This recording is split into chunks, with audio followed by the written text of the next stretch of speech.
sikit, masalah sikit. Ya.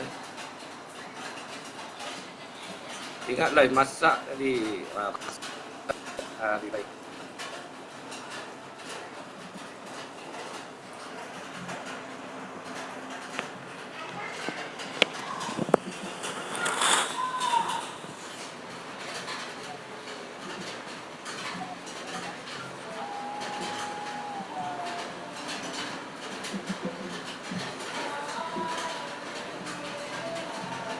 Maksudnya internet dekat.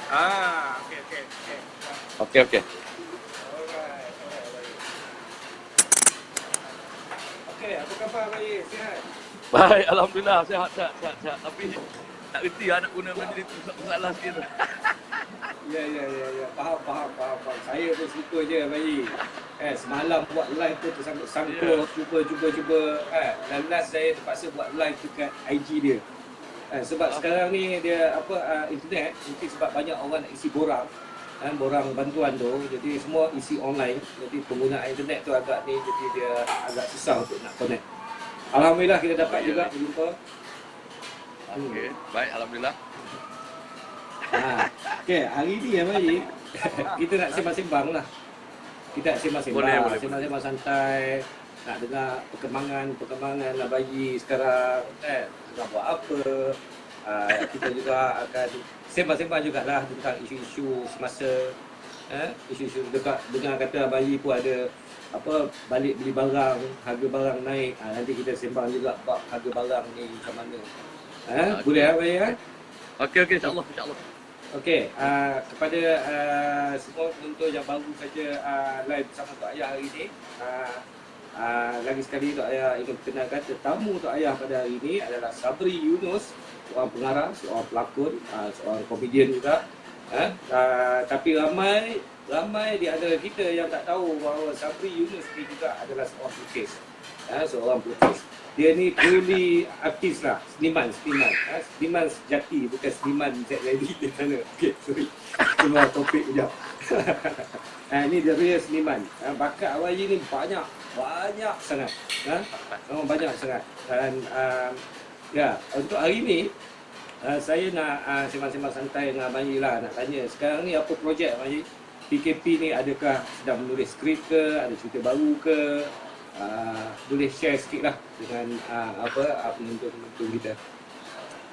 Okey, sepatutnya ni peluang nak buat cerita-cerita baru kan tuan. Tapi Betul. Tapi masalahnya bila suasana macam ni dia tak jalan jugalah. Kita punya Betul. pada mulai kan tak boleh nak fokus juga pada tulisan. Jadi saya ada sedikit tertangguh yang sepatutnya dah buat tetapi tertangguh oleh PKP ni. Saya cuma ambil masa peluang untuk nak tengok balik, nak cek balik, nak betulkan mana-mana yang betul. Nak buat baru tu tak masuk kepala lah. Ni tak payah tak masuk kepala. Sebab fikiran kita betul bayi, betul. Jadi betul. Saya pun suka bayi. Nak menulis tak boleh menulis kan, tak boleh nak menulis. Dia macam tiba-tiba dia jadi macam dia block habis semua sebab PKP ni dia block semua benda kan. Nak menulis tak boleh, nak buat apa tak boleh, jadi saya buat live je lah. Itulah macam tu lah. Saya pun menulis terus juga menulis kat Facebook dan sebagainya. Macam tu lah, hari-hari hantar je apa-apa kat Facebook tu. Nak menulis secara serius, nak menaik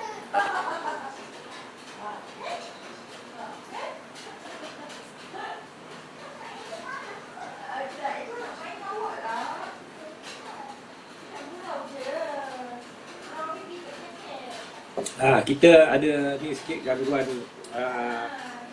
internet sikit connection problem. Kita terputus sekejap dengan bayi.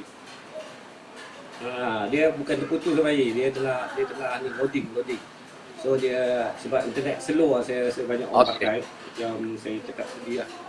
Betul. Tak apa. Okey. Saya cakap tadi. Saya cakap mungkin masa terputus tadi saya kata saya tetap menulis dalam Facebook. Saya anggap tulisan saya walaupun kecil Facebook tu juga sebuah karya juga lah. Maknanya tetap juga berkarya. Betul. Dengan cara kita mana pun. Betul. Saya pun sebenarnya Abayi selalu ikut Facebook Abayi ni. Pada orang yang kat Okey. luar sana yang belum lagi follow Facebook Abayi ni, boleh follow Facebook Abayi ni sebab suka baca. Sebab Abayi ni saya tak tahu dia macam ada satu antena ataupun dia boleh mengingat semua benda-benda bila baca segala detail, walaupun waktu dia masih kecil lagi, masih lagi sekolah, zaman sekolah dia, semua dia sangat detail. Dia boleh cerita, dia boleh ingat semua nama-nama. Jadi ini saya tanya Abang Yi ni, Okey. macam mana Abang Yi boleh? Saya sendiri dah lupa tau, kadang-kadang dah tak ingat nama, dah lupa apa dah lupa. Tapi Ya. Abang Yi still boleh ingat lagi benda-benda macam tu. Macam mana, apa ketuanya? Okey, saya fikir macam ni, saya fikirlah kan. Selalunya kita akan ingat tu bila benda tu kita benda penting je kita ingat kan. Benda penting selalunya kita akan ingat. Dan boleh jadi saya ni menganggap semua tu penting pada saya. Jadi semua jadi beringat. Jadi saya rasa perjalanan saya tu sangat penting. Jadi perjalanan saya tu semua penting pada saya. Sebab itu saja yang saya ada. Saya mampu untuk mengenang, mengingat dia. Jadi saya anggap itu semua penting. Dan semua cerita-cerita yang saya cerita tu saya tak pernah putus. Artinya dari semasa ke semasa saya mungkin mengulang cerita yang sama pada orang lain, sehinggalah ada Facebook kan. Jadi barangkali itu yang boleh jadi ingat. Saya suka bercerita kan. Ya. Memang dari kecil Abang Yi suka bercerita lah. Ya. Atau dah masuk dalam bidang ni? Tak, cerita ni memang daripada kecil saya suka asalnya dalam bidang ni cita-cita jadi penulis. Asalnya bukan adik pelakon, bukan adik pengarah, adik penulis. Okey, cerita sikit Abang Yi. Cerita sikit. Apa orang tak tahu ni? Masa kecil saya habiskan masa banyak baca. Saya antara orang yang Tuhan bagi cepat baca, walaupun tak ada tadika macam tu, tapi saya darjah 1 saya dah boleh baca dengan baik. Umur saya darjah 3, saya dah banyak baca buku-buku, novel-novel besar masa tu, dan majalah-majalah Indonesia yang banyak masuk, dan saya mampu membaca tulisan Indonesia ketika itu. Tulisan lama-lama ni. Ya, saya dah baca novel Indonesia, Siti Nurbaya, saya baca Tenggelamnya Kapal Bendewi, saya dah baca di umur saya 9 tahun. Sebab 9 tahun? Abang saya dia bawa balik buku daripada buku tanah sekolah.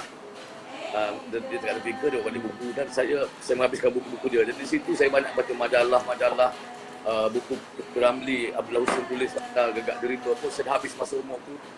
Waktu tu memang saya tengah gila membaca. Jadi bercerita tu dah ada dalam diri saya, dan saya akan cerita balik kepada kawan apa yang saya baca. Itu dia proses dia. Sebab kawan-kawan ni tak lagi baca kan? Sebab kawan-kawan tak lagi baca. Tapi itu tak lama. Selepas masuk belasan tahun dah mula tahu benda lain dah mula nakal, dah mula tahu sauduk, dah mula apa, dah mula kurangkan membaca tu. Saya sambung balik membaca tu waktu saya mula dekat Dewan Bahasa baru saya start balik baca. Sampai sekolah menengah saya baca. Saya pernah habiskan novel Hartini Aziz Afkar tu masa balik masanya, waktunya lepas makan nasi tengah hari balik sekolah pukul 2, dan saya habiskan buku tu. Sempat saya pergi main bola di Padang pukul 5. Dengan mata bengkak lagi menangis. Itu kan cerita sedih. Sedih. Baca novel boleh menangis Boleh. Ya. Saya dengar radio tu saya menangis dulu. Tu jiwa sedih tu. Kata jiwa sedih tu dah ada tu. Dah memang ada dari kecil lagi dah ada. Saya dengar drama radio, saya boleh menangis. Saya baca novel Hikayat Hang Tuah, Pertikaman Tuah dan Jebak, saya boleh menangis. Baca je. Ni masa umur tu jugalah 9-10 tahun gitu lah. 9 tahun tu bermula, masuk kelas 16 terakhir saya membaca. Tapi sebelum 16 tu saya banyaklah baca. Okey, Abang Yi, ini saya tanya. Apa orang tak tahu education Abang Yi, maknanya pendidikan Abang Yi. Sampai mana? Sebab saya ada soalan lepas tu saya nak tanya. Okey, baik. Ada dua. Saya sekolah saya sempat ambil STPM yang pertama tahun 1981. Tapi CJ tu saya tak tengok sampai sekarang. Result kan saya tak tengok. Tapi saya hanya result saya kalau mengikut cara rasminya SPM pangkat 3 itulah yang saya bawa ke kerja ke Dewan Bahasa dan Pustaka. Jadi yang ada CJ ni SPM pangkat 3. Okey, walaupun saya sambung sampai ke STPM tapi saya tengok result pakai SPM. So education bayi sampai dekat STPM je lah. Ya. SPM pangkat 3. Okey, sebab saya tanya soalan ni sebab ada setengah orang merasakan bila ambil je SPM dapat pangkat 3 bagi dia orang dah habis dah. Ya, dia orang tak boleh nak majukan diri dia orang lagi sebab dapat SPM pangkat 3 kan. Tapi saya kenal ramai orang masuk Bali juga hari ni kan bahawa pendidikan dekat sekolah tu bukan satu dia punya penamat. Maksudnya kalau dapat SPM pangkat 3 maka dia tak boleh nak berjaya dalam hidup dia lagi. Tak, ramai orang dah membuktikan itu. Dan tentang ilmu ini pula, tentang pengetahuan ini pula bukannya terletak pada pangkat keputusan periksa kita, SPM ke, STP ke, bukan, universiti ke, diploma ke, ijazah ke. Ilmu pengetahuan bukan bergantung pada CJ. Sebab Abang Haji membuktikan. Abang Haji seorang yang bijak bagi saya, umur 9 tahun dah baca novel, seorang yang suka membaca, rajin membaca apa semua. Tapi SPM pangkat 3. Jadi ada bakat lain, ada anugerah lain yang kadang-kadang kita tak tahu, yang kita kena cari. Yang kita kena cari apa kekuatan, apa kelebihan kita, apa minat utama kita untuk kita buat dan fokus pada benda tu. Dan ini sebab ramai orang yang kadang-kadang hanya bergantung kepada sehelai kertas CJ.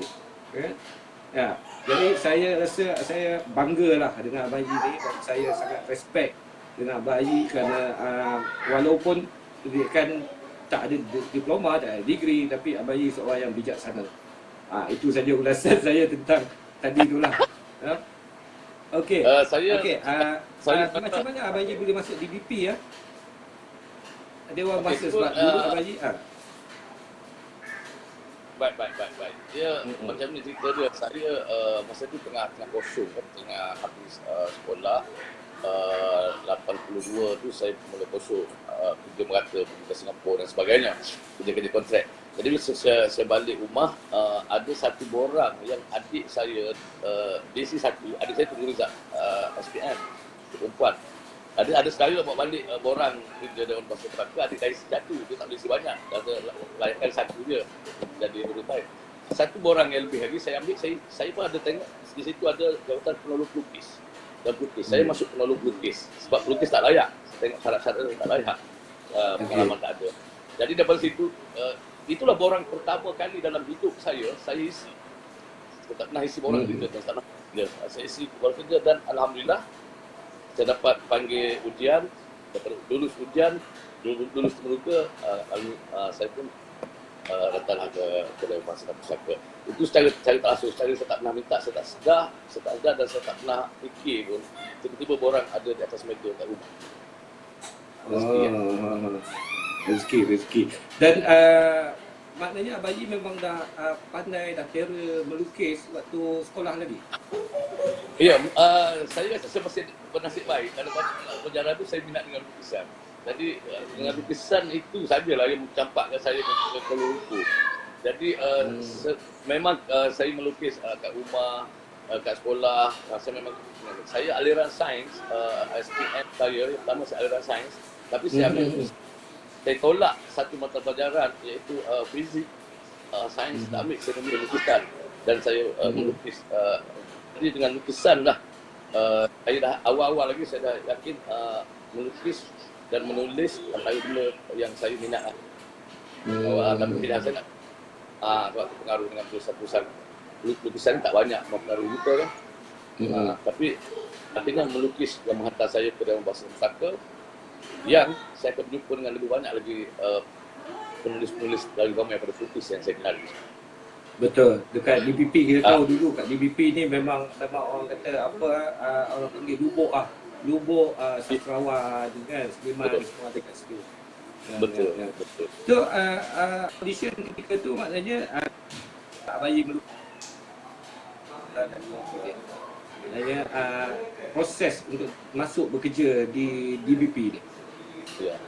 Maknanya bagaimana? Auditionnya ke? Dia ada audition ke? Dia suruh melukis ke? Kena hantar lukisan ke? Okey, yang pertama menarik ya. Saya tak tahu sebab surat menyurat saya melalui saudara yang hantar borang tu, alamat rumah dia. Bila sampai panggilan untuk ujian melukis, dia hanya hantar kepada saya telegram saja, datang sekian hari bulan. Apa benda dia syarat-syarat dalam surat tu dia tak nyatakan. Sebab telegram kan dia tak boleh tulis. Bila saya datang saja, banyak syarat tu kena bawa kertas lukisan, color, pensel, satu pun saya tak bawa untuk dia. Wow. Okey, jadi saya masuk ke tangan kosong, saya pinjam kawan sebelah punya peralatan dan sekeping kertas lukisan. Saya lukis 3 benda yang dia suruh lukis dalam satu kertas. Orang lain hantar 5-6 kertas, 5-6 kertas. Saya jimat sebab saya tak bawa Jadi dalam satu kertas saya lukis 3 benda, petak dan dia suruh color petak-petak supaya nak tengok cara mengala lebih-lebih kertas. Kemudian figure manusia, satu lagi karikatur. Jadi saya hanya buat satu saja dalam satu kertas lukisan. Saya tak tahu macam mana boleh lepas, alhamdulillah. Dan kali kedua, kejap. Maknanya sepatutnya dia kena 3 helai lah maknanya. Tapi Abang Haji buat dalam satu kita boleh sepatutnya kita buat banyak mana supaya dia banyak pilihan. Supaya dia tengok kita pilihan. Tapi saya buat satu.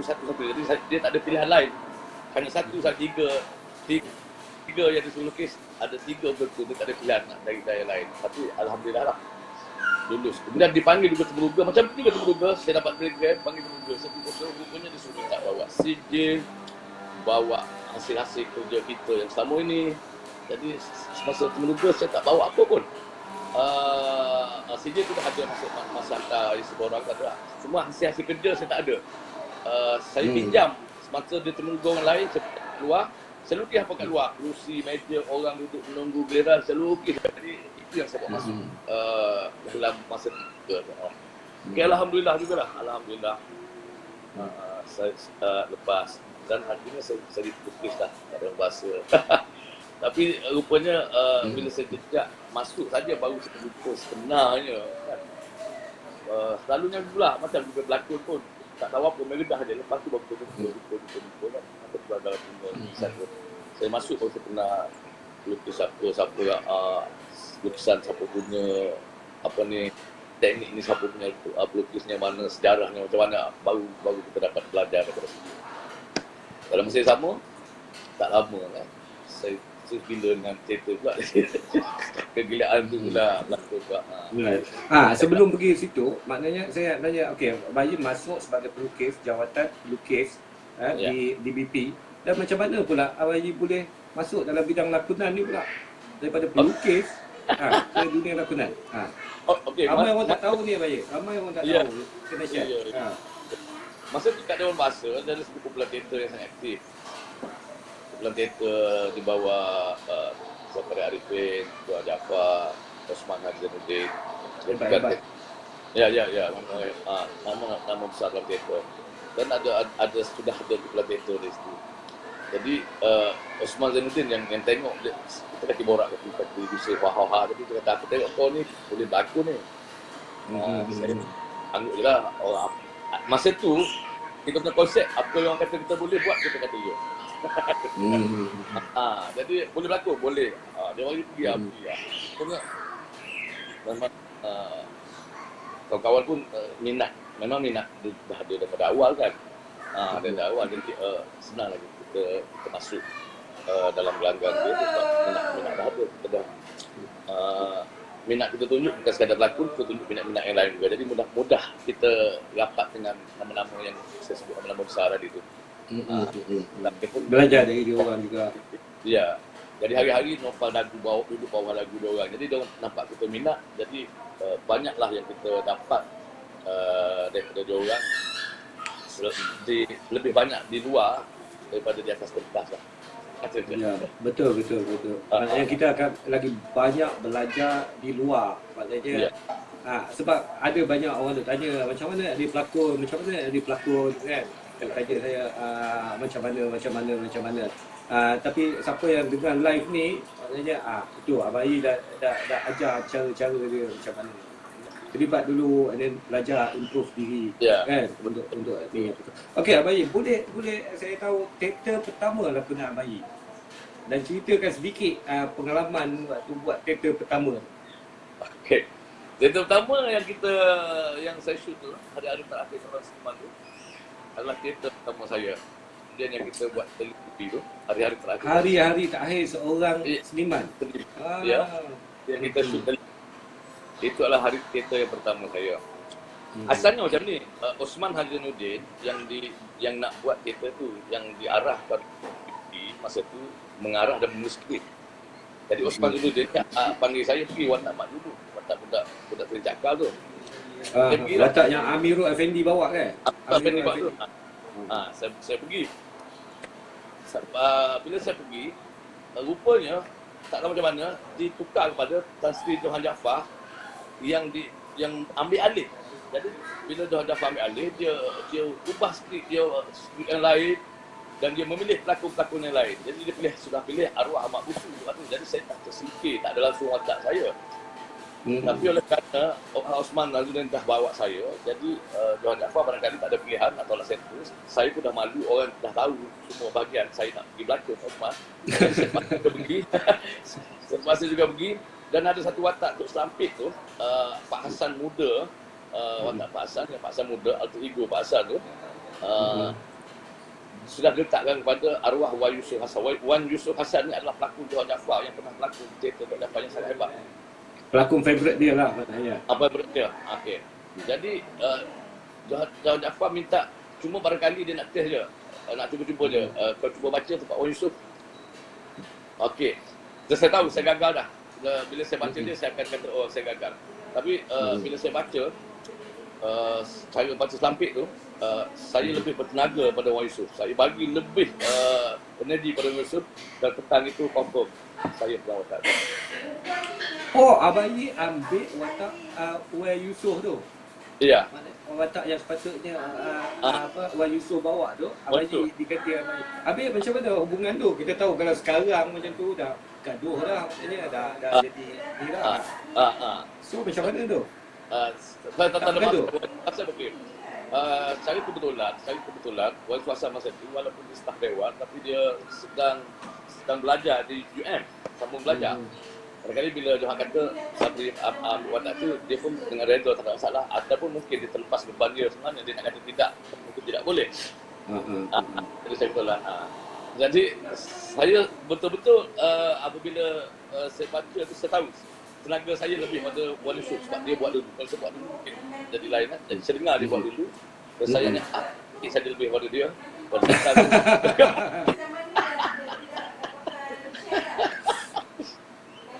Jadi itulah pegawai tahap tu. Dan watak tu watak nombor 2 penting. Pak Hasan dan Pak Hasan muda terus pada saya. Teater pertama saya sudah pegawai watak utama lah juga, alhamdulillah. Oh, teater pertama tu watak utama dengan di bawah arahan Johan Jaafar. Johan Jaafar waktu itu bos lah dekat DBP. Dia belum lagi menjadi bos saya, dia hanya seorang editor biasa, pegawai biasa di penerbitan umum. Tapi orang dia sangat bersalah macam tu. Teater Dewan dan tulisan dia hebat. Tokoh. Dia sedang tokoh yang hebat. Tapi dia belum lagi pegawai yang bersalah. Okey, baik. Terlibat dalam teater daripada melukis, kemudian dah masuk DBP, kemudian masuk dalam teater. Macam mana pula perjalanan Abang Yi daripada teater pergi ke TV pula? Atau filem? Mana dulu? Filem dulu ke TV dulu? TV dulu. Macam mana tu proses tu? Okey, saya kemudian macam mana pula proses daripada TV ke filem? Okey. Alhamdulillah, perjalanan tu dah tersusun cantik. Di dalam masa Osman Zainuddin, Johan Jaafar. Osman Zainuddin orang pertama bawa saya walaupun Johan Jaafar pertama mengarah saya. Dan ke TV juga Osman Zainuddin yang bawa saya. Saya sebelum dia bawa saya ke TV, teater dia, skrip teater dia Remang di Lorong Tua menang anugerah sastra Suka Pena Dan semasa tahun 88, waktu nak di malam anugerah dia, pementasan Dewan Bahasa minta buat teater tu, saya diberi kepercayaan untuk buat teater. Selepas 4 tahun saya terlibat dengan Dewan Bahasa Teater Dewan Bahasa, diberi kepercayaan oleh semua orang untuk mengarah teater tu. Jadi saya mengarah teater Osman Zainuddin. Dan selepas tu Osman Zainuddin pula mengarah TV. Skrip yang sama, dan dia bawa saya ke TV. Dan itulah TV saya yang pertama, drama. Dalam masa yang sama, Pimpinan Tangki masa tu SYY telah pun dibuat. Zakaria Arifin orang pertama tulis skrip memasukkan watak saya. Jadi saya beruntung sebab keliling kawan-kawan saya yang menolak saya. Jadi skrip Zakaria Arifin. Jadi dua TV saya pergi, satu Pimpinan Tangki SYY masa tu melalui Zakaria Arifin, dan drama TV melalui Osman Zainuddin. Inilah orang yang menolak saya ke TV. Okey, sebelum tu saya berdasarkan cerita bayi ni, apa yang saya nampak adalah seka itu penting. Maksudnya kita harus masuk ke dalam seka itu. Maksudnya kalau kita nak terlibat dalam bidang ini, kita kena berusaha untuk masuk dalam seka orang-orang yang ada dalam industri itu. Betul. Dari situ orang kata macam networking lah, dalam bisnes networking lah. So bina networking itu dulu, kemudian peluang itu akan datang selepas itu. Betul. Betul lah, baik ya. Betul. Sebab kalau kita ada kemampuan dan kebolehan saja, tapi kita tidak ada skill dan kita tak ada yang boleh menolak, memberi peluang kepada kita, kita tak akan bakat kita hanya terbiar gitu je. Bakat terjadi dengan ruang. Kena cari orang-orang yang boleh bawa bagi kita peluang. Okey, sebelum saya sambung soalan sebelumnya, baik. Tadi saya tertarik dengan satu soalan yang dilantunkan kat sini. Okay. Dia tanya pasal banyak kat sini peminat Pokya. Jadi dia orang kat sini asyik tanya je, tak ada ke sambungan Pokya. Ada juga Cik Pa tanya, Cik Pa bila nak buat Cik Pa part 2. Ada ke antara Cik Pa dengan apa nama Pokya ni, ada perancangan ke nak sambung? Saya tanya dulu, nanti kita sambung balik yang cerita tadi. Okey. Sebenarnya untuk Pokya tu TV dah beberapa kali bagi minta untuk disambungkan, dan saya sebenarnya berhasrat juga untuk buat di penghujung tahun ini. Dia bagi siri sebenarnya. Tapi nampak keadaannya saya dah bagi tahu orang TV tak mungkin tahun ni nak buat. Sebab tahun ni saya akan selesaikan banyak yang tertangguh ni dulu sebelum dia. Ya, betul. Okey. Semua dengar lah, itu Abang Ayi dah jawab soalan tu. Soalan tentang Pokya tu, ya. Ada sambungan atau tak. Bayi dah cakap dah, kemungkinan bukan tahun ni lah, mungkin tahun depan, kemungkinan. Okey, Bayi, sorry. Okey, kita sambung tadi. Okey, dah masuk TV. Lepas TV, maknanya ke filem pula, siapa yang tarik Bayi masuk filem pula? Okey. Apabila saya dah yang pertama lakonan filem pertama saya dengan sikit je Driving School tu Osman Hafsyaf. Apabila saya dah TV dengan Osman Hafsyaf buka je peluang untuk filem. Jadi saya bermulalah satu watak kecil dalam Driving School. Tapi kemudiannya Mahathir J. Murad offer saya untuk jadi art director pada filem dia Wanita Berkuda Hitam. Jadi saya cuti 2 bulan tanpa gaji sebab art director, dan ada watak saya dalam filem itu. Di situlah saya kembangkan kerjaya saya dalam filem itu. Bro, Abang Haji bukan saja seorang orang kata di depan tabir kan, tapi juga terlibat di belakang tabir. Maknanya jadi art director. Kerja maknanya ini jarang-jarang kita jumpa orang yang macam ni kan, yang dia terlibat. Maknanya kalau dia mengarah, dia berlakon tu biasa kan, tapi ni dia berlakon, tapi at the same time dia juga buat director, buat belakang tabir, kerja belakang tabir gitu. Ini mungkin bagi saya itu satu yang rare. Susah kita nak jumpa pelakon-pelakon yang boleh buat banyak cabang. Okey, sorry saya ganggu. Okey, sambung Abang Haji tadi pelakon dalam siapa panggil tadi, Mahathir J. Murad. Ya, Dr. Mahathir J. Murad. Sebab ada director dan di festival filem masa tu kat Johor, tak ingat festival filem ke tahun 1980 93 di Johor. 93 di Johor. Saya termasuk dalam yang dipanggil 5 unggul, maknanya 5 finalis untuk director tu. Okey. Tapi menang, Aziz Osman menang untuk filem Pembina. Okey, dan filem terbaik masa tu Warna Kuih, Haji Sa'ari, perempuan ... Jadi Ya. tapi saya menang satu poster terbaik. Saya buat. Abang Haji buat poster juga? Poster wanita bercerita. Pertama kali sejarah poster. Okey. Dan menang poster tu menang.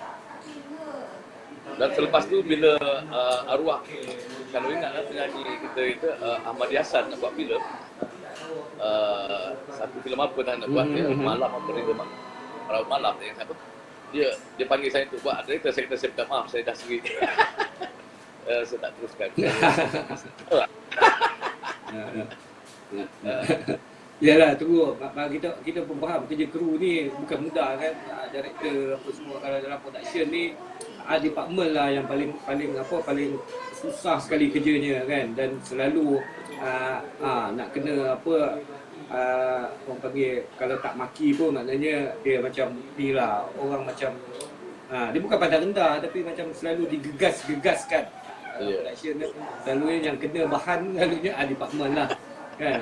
Kita tahulah dia punya payahnya kadang-kadang kan kerja dalam art ni.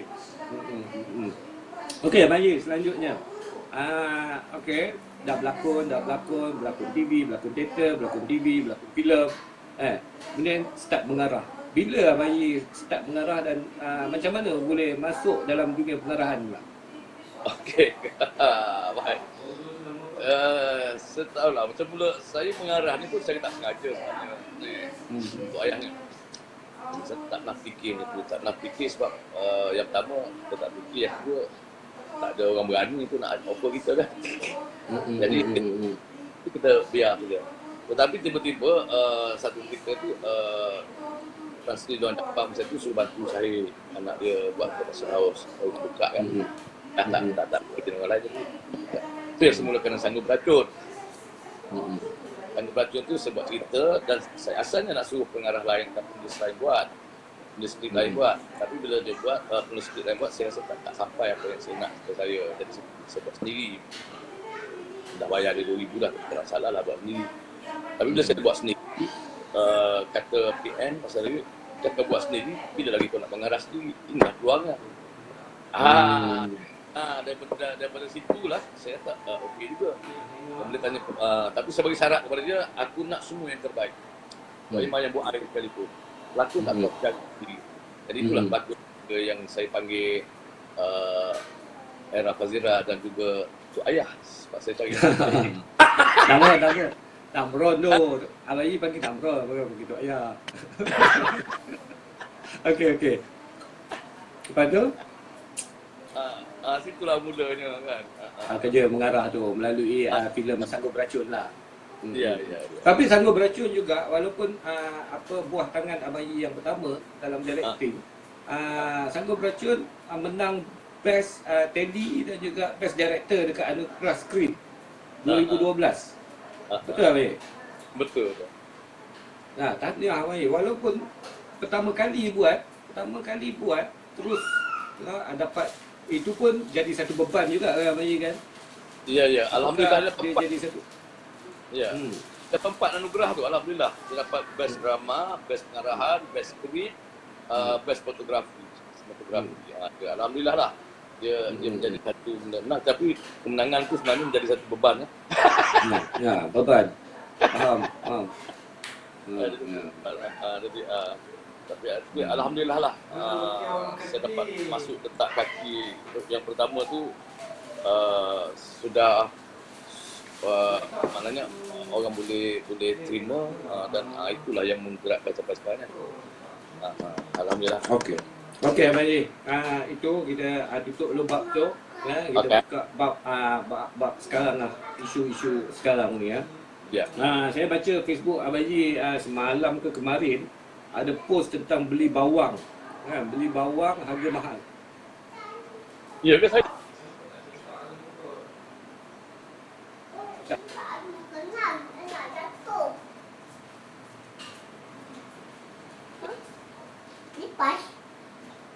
beli barang. Tapi awak. okey. Mungkin orang lain lah kot, saya tersalah tengok kot. Kalau Dekat saya Facebook tu dia cakap barang barang mahal sekarang ni. Hari tu pun saya pergi belanja juga untuk beli barang, sebab saya selalunya hujung-hujung tahun saya akan pergi belanja untuk beli sebulan. Itulah memang kebiasaan, beli untuk sebulan sekali. Selalunya kalau saya beli barang-barang macam tu, saya spend dalam 300 macam tu. Kadang-kadang tak sampai 300, maksimum 300 tu. Baru yang minggu yang kali terakhir saya pergi beli barang baru ni, waktu PKP ni, saya balik 400 lebih lah balik. Tapi barang macam lebih kurang sama je yang saya beli tu. Lebih kurang macam untuk sebulan punya perbelanjaan juga. Tapi macam 400 lebih. Jadi harga barang, okey. Kita dalam situasi sekarang ni, Ayi, harga barang naik apa semua. Benda ni macam mana kita nak kontrol benda ni supaya barang tak naik, sebab kita tahu bahawa pembelian panik ni akan menyebabkan barang naik, barang akan naik harga sebab permintaan. Dalam hukum ekonomi mengatakan bila permintaan banyak, maka penawaran kurang dan harga akan naik. So macam mana kita nak ni kan benda ni, Wan? Okey, saya tahu sangat sebab ini berkait dengan banyak pihak kan. Kita dengar daripada Menteri Perdagangan TV, pastikan barang cukup, pastikan barang naik harga, pastikan peniaga-peniaga tidak naikkan harga barang. Tapi nampaknya kalau betul berlaku macam tu, saya pada juga tengok Facebook dia orang perlukan barang-barang yang mahal. Kalau betul juga bahawa artinya peniaga-peniaga juga melanggar arahan yang telah ditetapkan oleh kerajaan. Jadi kalau mereka nak ambil peluang ketika ini untuk dapat keuntungan yang lebih, saya rasa amat tidak wajar dalam keadaan semua orang susah. Dan inilah masanya sepatutnya peniaga juga kalau boleh menurunkan harga. Sepatutnya kalau nak mengutuk daripada menaikkan, sepatutnya menurunkan harga. Sepatutnya juga subsidi dia kepada orang ramai. Katalah contohnya sebuah kedai pasaran yang sangat besar yang selama dah buat banyak, inilah peluang bagi subsidi sedikit potongan harga, seperti mana kerajaan buat minyak, buat minyak dan ada subsidi kerajaan. Saya rasa kalau semua orang buat kerja macam ni, tidak timbul masalah yang menaikkan barang waktu ini tu, dan sangat waktu yang sangat tidak patut. Jadi macam mana kita sendiri nak menghalang benda ni amat sukar, sebab benda ni melibatkan banyak pihak.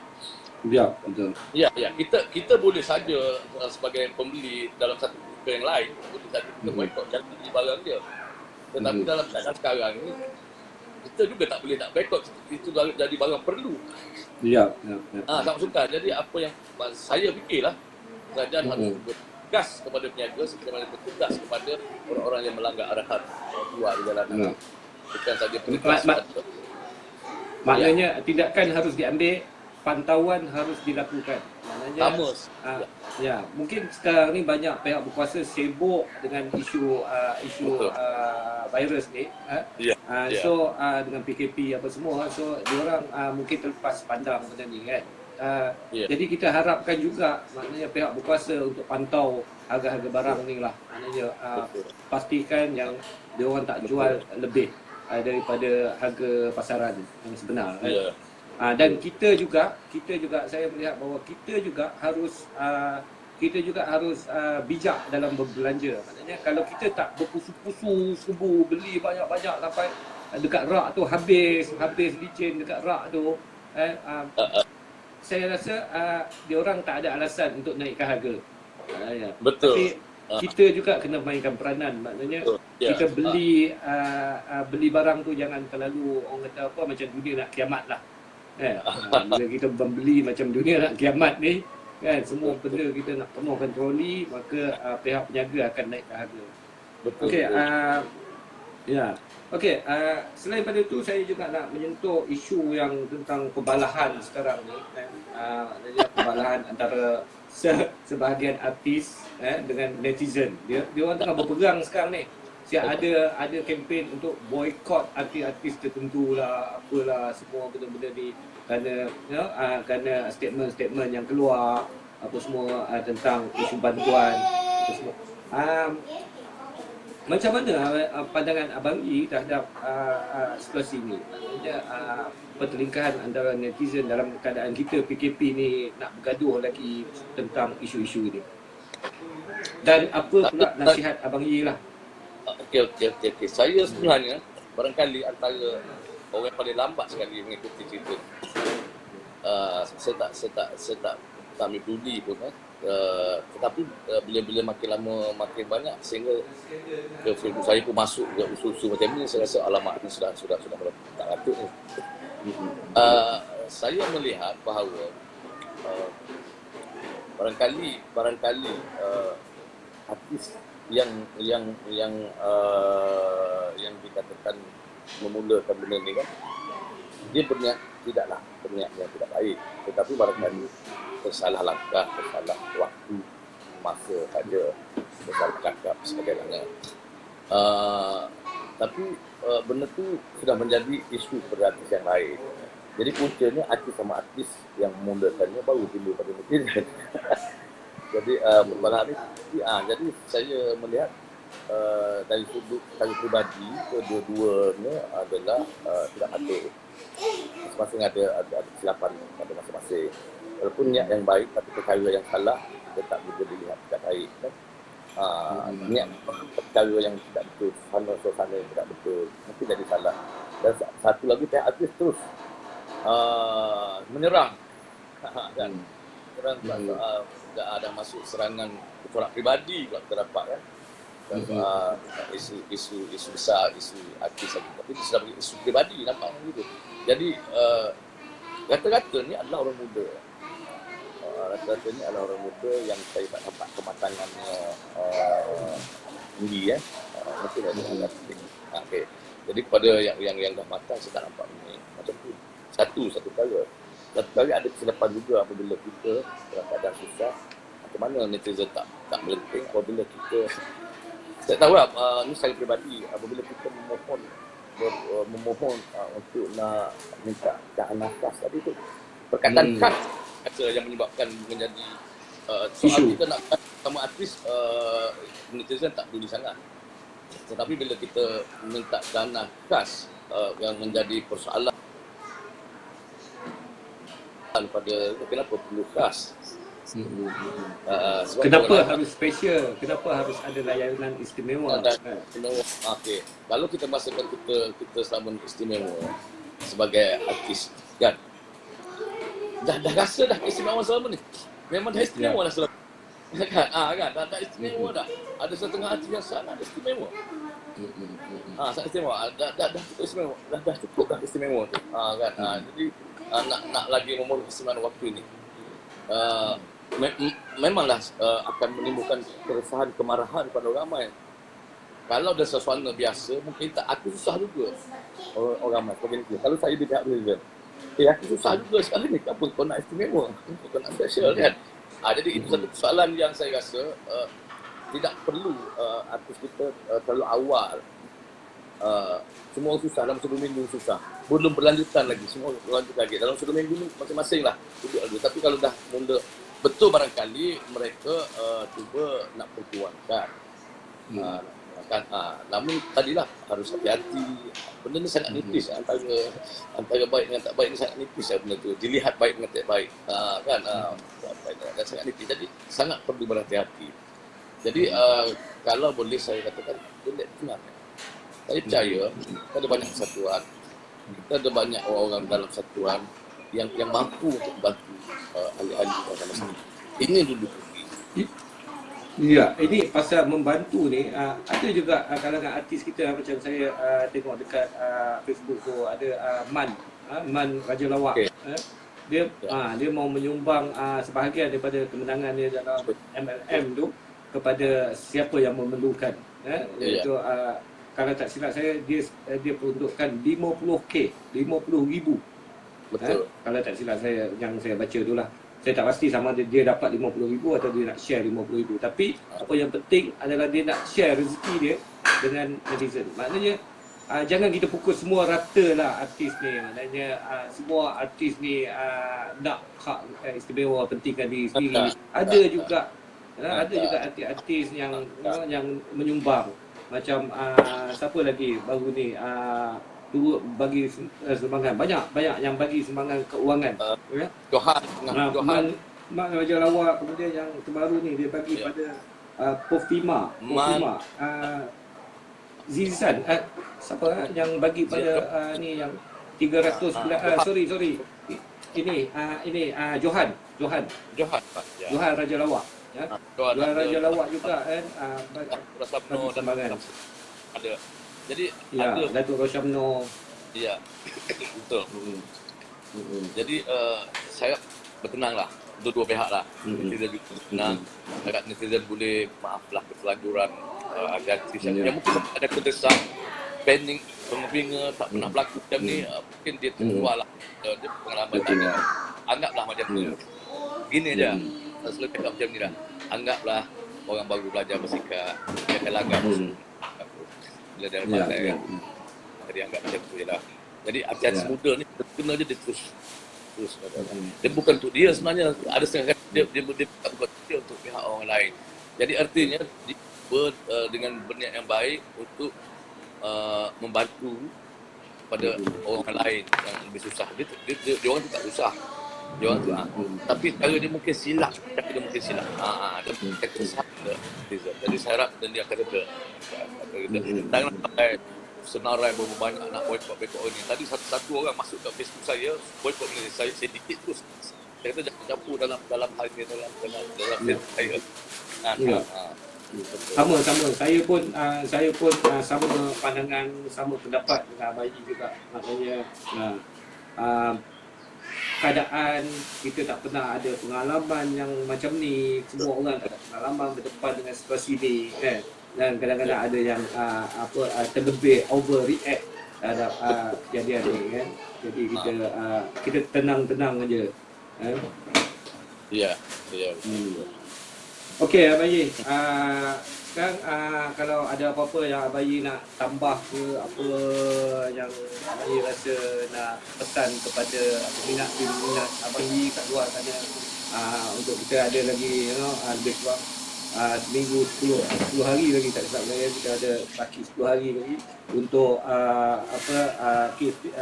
PKP 2.0 ni. Kita ada 10 hari lagi. So apa nasihat Abang Haji? Dan lupa saya cakap juga bahawa semalam laporan kes tu dah menurun. Kematian pun satu orang je, kes pun menurun. Dan banyak feedback yang hari ni kita dapat daripada KKM pun, dia orang cakap macam benda ni dah getting better, dah tambah baik apa semua, dan dia orang harap momentum ni akan berterusan. Jadi nasihat Abang Haji kepada peminat-peminat yang masih lagi berbaki 10 hari ni, apa yang Abang Haji boleh berikan? Okey. Yang pertama bukan nasihat, bukan pandangan. Terima kasih kepada kawan dan pendukung selama ni, pendukung kita selama ni. 10 hari kalau kita dengar yang Nahruddin tadi bahawa progres gubernur dengan kalau kawalan itu berjaya, kalau itu hampir berjaya, kalau tak sampai itu artinya kita perlu jayakan sepenuhnya lah. Kita perlu jayakan sepenuhnya. Kita dah nampak dah kita hampir berjaya, kita teruskan saja lagi. Jadi bila jangan ambil mudah, bila dengar dah mula menurun, kita pula ada kita harusnya kekalkan momentum kita. Kalau kita boleh momentum kita hari ni, kita mengawal, kita kawal. Saya rasa tak kejegilan orang kita tu tidaklah melampau. Kita tengok hari ni, kita rasa orang kita masih percaya. Dan kes-kes yang berlaku hari ni adalah kes-kes yang awal, sebelum daripada 18 hari bulan yang diminta kita PKP. Artinya PKP tu kes-kes yang sebelum tu yang dalam masa 2 minggu ni yang muncul lagi ni. Dan saya percaya selepas tu kes tu dah tak muncul lagi. Yang ada hari ni yang masih lagi berbaki 1-2 hari, 100-200 hari itu adalah yang saya percaya yang sebelum arahan itu dibuat. Dan sebenarnya, saya harap kita berterusan, dan ini sangat penting untuk semua orang, untuk dunia sekalipun. Jadi kekalkan kita semoga lagi 10 hari itu betul-betul 10 hari. Tak ada penambahan lagi kan. Semoga tak ada penambahan lagi 12 hari kan. Kalau kita bagi kerjasama semua orang patuh, kita ni akan lagi cepat selesai. Nah, kalau kita ada kesedaran, kita benda ni kita tak perlu polis buang kawal, kita tak perlu askar yang menjaga blok. Kita tak perlu menyusahkan semua orang itu. Kalau kita ada kesedaran, diri kita sendiri kita tahu apa. Dan itu lebih baik. Macam yang berlaku di Jepun, di Japan sekarang ni kan. Maknanya dia orang tak ada PKP pun, tapi sebab rakyat dia sangat disiplin, sangat patuh, ikut semua. So dia orang tak tutup penjagaan, orang masih lagi boleh keluar apa semua kan. Maknanya kita pun boleh jadi macam tu kalau kita ada sikap yang kita. Sebab semalam saya juga ada buat live dengan Mutalib Osman. Melalui Osman malam pun kita pun bercakap juga tentang isu ini. Okeylah baik, saya pun rasa dah tak ada apa-apa lagi yang nak sebab saya buat live ni pun tak lebih daripada 1 jam. Akhirnya bawah 1 jam lah supaya dia tak panjang. Tapi saya rasa banyak yang Abang share hari ni yang boleh kita ambil benda tu sebagai panduan baik dari sudut kerjaya maupun keadaan kita sekarang ni dalam tempoh PKP ni kan. So terima kasih banyak-banyak Bayi dan sudi untuk live bersama dengan saya. Take care, semoga semua ni cepat berlalu. Okey Bayi. Okey, terima kasih semoga. Okey, terima kasih Bayi. Bye.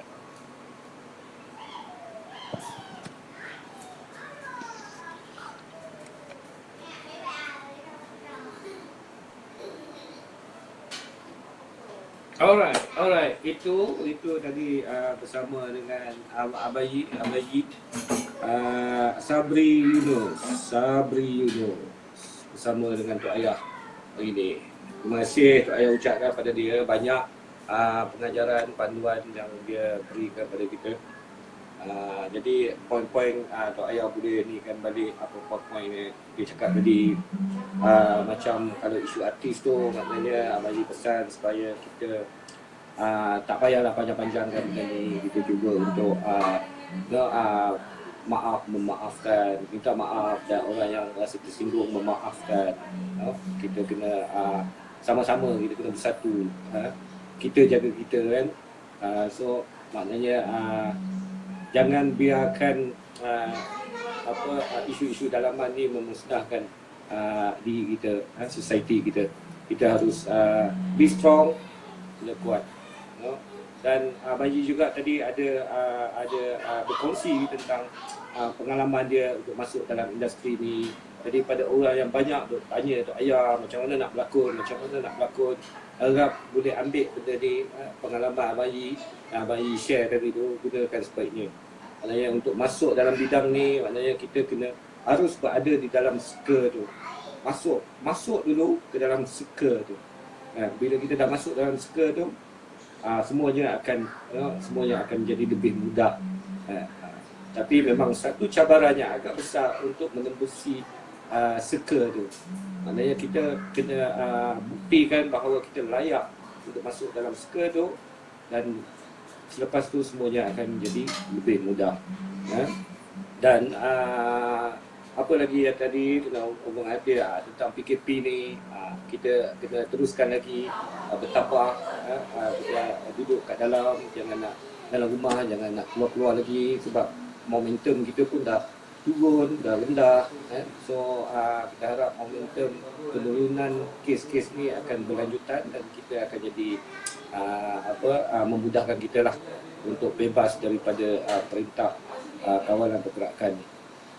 Okay guys, itu saja pengusian Tok Ayah hari ini bersama-sama dengan Sabri Yunus, dan kita berjumpa lagi di lain masa. Make sure pukul 5 petang Tok Ayah akan ada live di IG dan bersama tetamu-tetamu yang Tok Ayah akan umumkan sebelum itu. Alright, untuk masa ni Tok Ayah rasa itu saja. Tok Ayah juga mungkin akan buat malam ni di Facebook Tok Ayah. Kemungkinan malam ni di Facebook Tok Ayah jam 10 malam. 10 malam ni Tok Ayah akan buat satu sesi bersama dengan peminat. Sama dengan korang semualah yang kat luar sana yang ikuti live Tok Ayah ni.